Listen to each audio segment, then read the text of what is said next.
Hello and welcome to Banking Frontiers Live. We are in for another very interesting and engaging conversation on marketing, one of my favorite topics. And with me today is Elizabeth from Kotak Mahindra Bank. She has had a wonderful career from technology to advertising to financial services. And today we look forward to learn a lot of insights from her on how this entire field of marketing is transforming for the financial services sector. Elizabeth, welcome to Banking Frontiers Live. Thank you, Babu. And it is an absolute pleasure to be here and have this wonderful conversation and really look forward to an interesting discussion. I was just reading through your profile some time back, and I saw that you have come a long way from IT industry where you were in Wipro to that of advertising, and then you got into insurance, you got into broking, and then into banking. And all these are very diverse fields and technology on one side to a diverse field like advertising to that of a conservative field like financial services. So how has the experience been? So I would actually call it, if I had to summarize, I would call it an extremely well-rounded experience because I started at the business side. I sold computers. I was in computer sales and institutional sales. So I think that I realized very quickly, while it was a good experience, that is not what I want to pursue for the long term, but I needed to do it to start off and understand how it works on ground. And that experience continues to tell me that you need to keep your ears, eyes, feet always on the ground, but ears and eyes always to the ground too, because that's where the action is, and that's where you need to always have your ears and eyes open. So Wipro was a great experience from that perspective. And the next move was really that I realized that there is a creative bone which is very, very active, and I need to really give it some space and time, to be able to optimize that. So advertising it was, and advertising, of course, gives you an insight into multiple industries. So that is the beauty of advertising, which on the other side you don't necessarily get. So whether it was Unilever or Ford or at that time Citibank, and some really, really nice brands came my way, and the my experience was very, very enriched because of that. And how did I know that I would be using a lot of that when in many years to come? Then, of course, I think once you're on the agency side, you need to move to the client side. So that's to do to get the full well-rounded experience. And I would say that my movement within Kotak is really with wealth, securities, life insurance, general insurance in the bank. And that really completes a very good, well-rounded financial services experience. As much as we don't realize, the bank distributes many of those products. So you are marketing all those products in some way or the other. So it is very, very important to have had that background to be able to do this job well. So I think that whether it is a hardcore business role, some level of .com exposure in the middle as well, which was very important again to know what happens behind the scenes in a startup, in a .com, and also know the very early days of e-commerce, of course, and get this extremely well-rounded BFSI experience at the client's end, I think brings together a very, very, very robust sort of work, body of work, which helps me do my best today. You know what happens in the financial sector, it is very conservative as a sector. While on one side you have such bouquet of customers, a range of customers, on the other side it is very conservative. And suddenly it has, with all this digital transformation happening in the last few years, it has opened up to a lot of innovation and become very digital savvy. So as a marketing team, how have you transformed along with this customer journeys, and how have you tried to keep pace with this journey and transform yourself? I think that with marketing, it always starts with the customer, right? And it's very, very important to understand the massive changes that the customer is going through. I think that has been the main focus, that if the customer is moving media, then we need to understand that the changing movements of media. If the customer is changing the balance between online, offline, and how much and what, whether it's shopping or banking, we need to move in line, need to do that. If the customer is adopting more digital, which is more related to your, is very importantly related to your question, then what kind of digital, in what areas it is, is in purchases, commerce, is it in grocery, is it in what categories? Because many of our debit card and credit card, power their purchases, and it's very important to understand, where their, habits are changing. So all the important changes that the customer goes through is where we look for insights, and therefore make sure our learnings and our learning curve is, we try to stay abreast. We of course want to stay ahead, but we at least try to stay abreast of that, so that it is well balanced. We understand that supposing everybody is on Instagram and we are still on Facebook, or we are doing something else, it's not really going to work. And if I may say that, technology is powering all of it at the back end, but marketing is the visible layer of the digital era. Because finally, what you see is what we give you to read. On one side, you have the conservative customer who still prefers to be at the branch. And on the other side, you have this 811 customer who obviously does not even dream about visiting a branch or a bank for that matter, who wants everything on the fly. Now, when you have a combination of these kind of customers, you have to keep driving engagements across both these customers as well. So how challenging or difficult is it to create a inclusive strategy which can, appeal to both these kind of people and keep it going? What we've learned from data, honestly, is that there are no boxes that the customers operate in, which means that I am not necessarily only digital or only branch.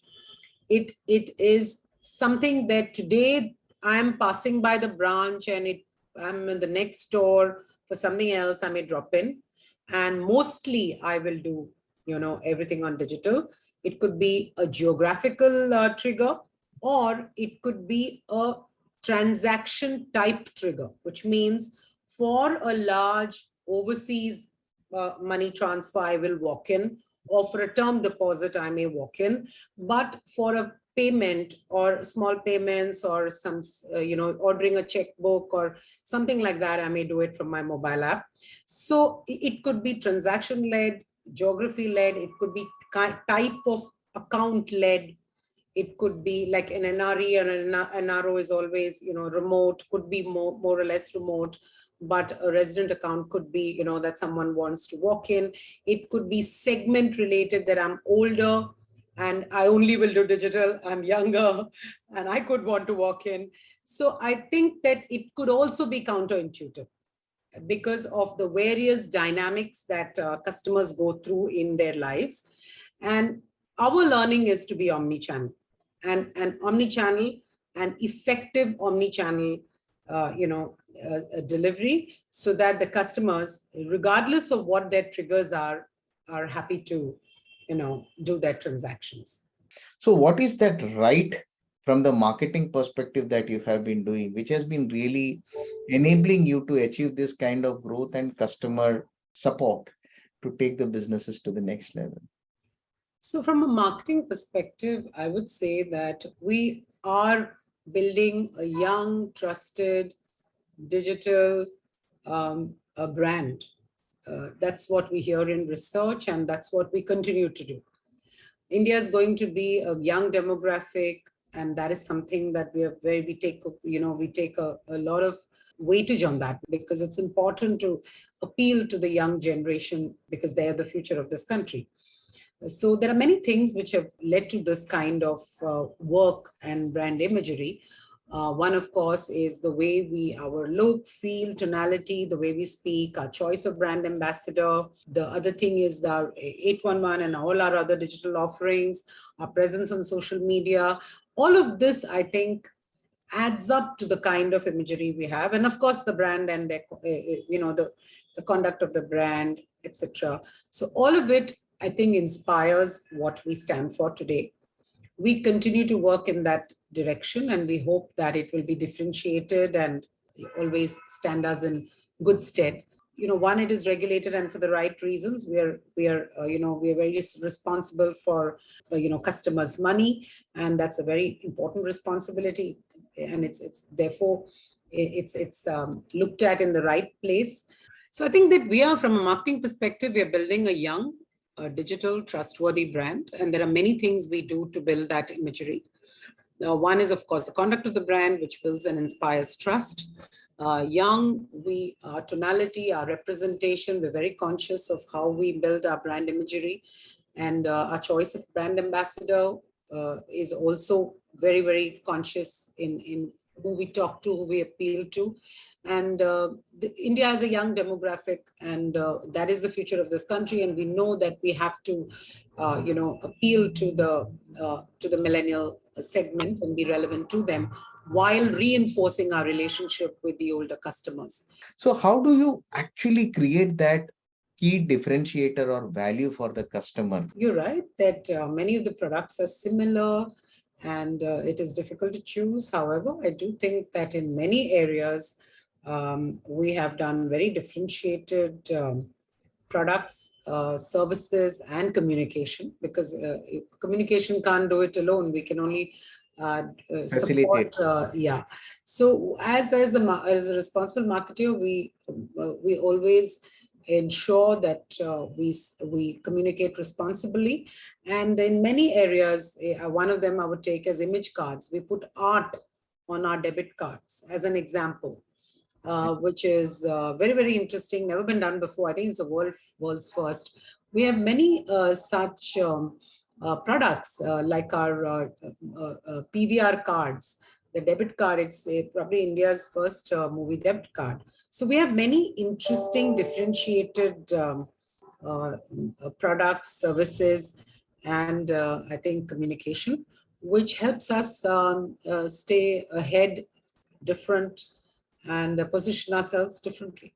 So what kind of technology mix do you see coming into the future that is going to appeal to the audience in the financial services sector, and any interesting technologies with a blend of marketing that you are seeing making inroads into the sector? So, I was interestingly, I was traveling back on a fairly long flight, and I had a techie person sitting next to me. And interestingly, he does work in the banking sector.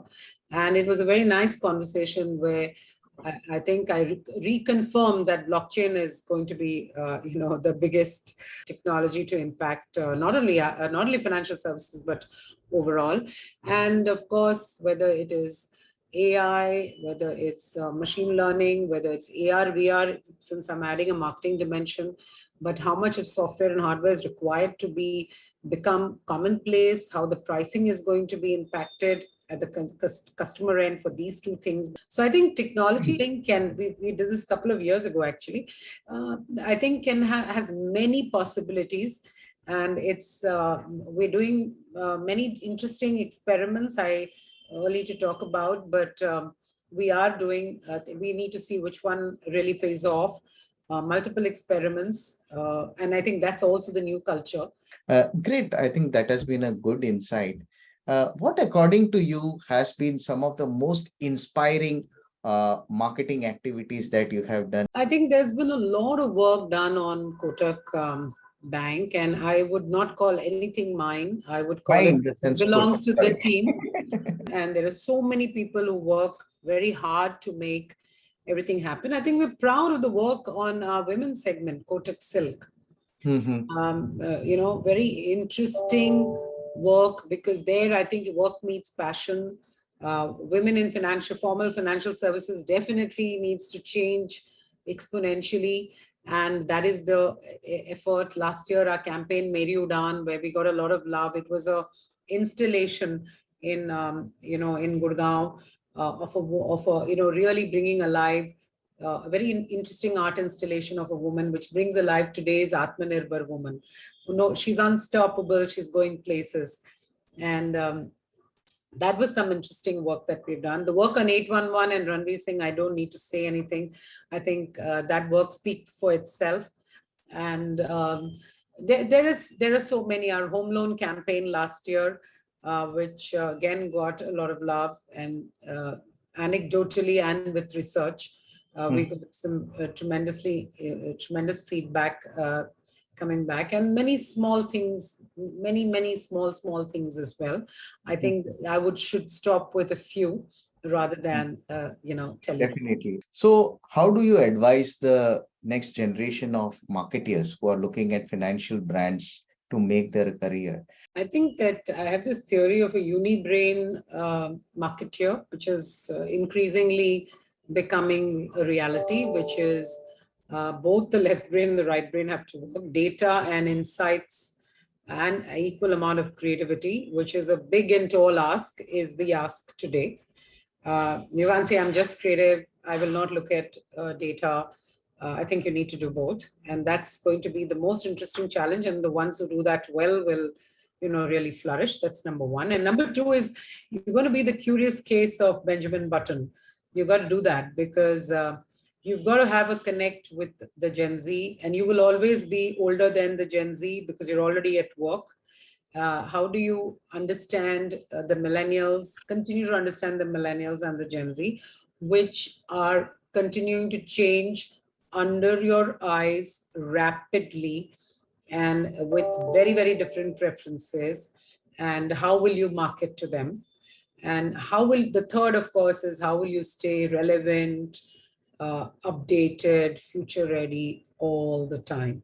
So I think these are the three things that will be the biggest challenges. Rest anyway is part of the handbook, and you will be doing that. But I think three of these are going to push you hard enough and give you a good run for your money. And I guess time will tell how many of us really cope with all of that. Wonderful. I think it was a great conversation with you, Liz. Thank you so much for being a part of our Master Marketers series. My pleasure, and it was an absolute delight to be here.